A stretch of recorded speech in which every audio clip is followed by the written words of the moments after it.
সবচাইতে বাড়ন্ত যেই ধর্মের ভেতরে মানুষ পানের পানির মতো প্রবেশ করছে, সেই ধর্মটার নাম কি? ইসলাম। মানুষ প্রবেশ করছে পানের পানির মতো। আপনি পশ্চিমা বিশ্বে দেখেন, প্রতি জুমাবারে অনেক অমুসলিম, নন মুসলিম, ইহুদি, খ্রিস্টান, এইথিস্ট, সংশয়বাদী, অ্যান্টাগনিস্ট, তারা এসে শাহাদা বাণী পড়ে মুসলমান হয়ে যাচ্ছে প্রতি জুমাবার। নারী পুরুষ নির্বিশেষে, আস্তিক নাস্তিক নির্বিশেষে প্রতি জুমাবারে তারা এসে শাহাদা পড়ে মুসলমান হয়ে যাচ্ছে।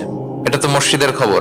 রাস্তাঘাটেও আমাদের পশ্চিমা বিশ্বের দায়ীরা রাস্তার মধ্যেও দাওয়াতি কাজ করে, আলহামদুলিল্লাহ। এটাকে স্ট্রিট দাওয়া বলে। এই যে এরকম টেবিল নিয়ে বসে কোরআনের ট্রান্সলেশন নিয়ে, কিছু ইসলামের সহজ সরল বই নিয়ে তারা নন মুসলিমদের সাথে ইসলাম নিয়ে কথা বলে।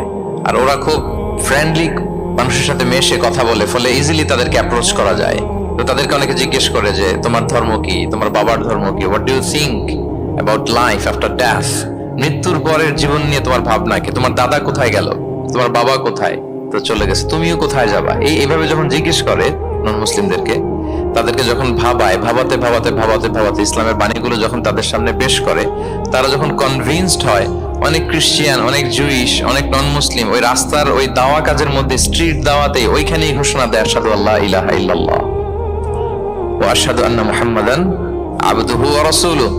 রাস্তায় আধা ঘন্টা দাওয়া কাজের মধ্যেই ওরা কনভিন্সড হয়ে মুসলমান হয়ে যায়। World's fastest growing religion. গোটা বিশ্বব্যাপী এভাবে ইসলামকে আল্লাহ তাআলা ছড়িয়ে দিচ্ছেন, গোটা বিশ্বব্যাপী ছড়ায় যাচ্ছে। কেউ এর অগ্রগতিকে থামায় রাখতে পারবে না, অসম্ভব।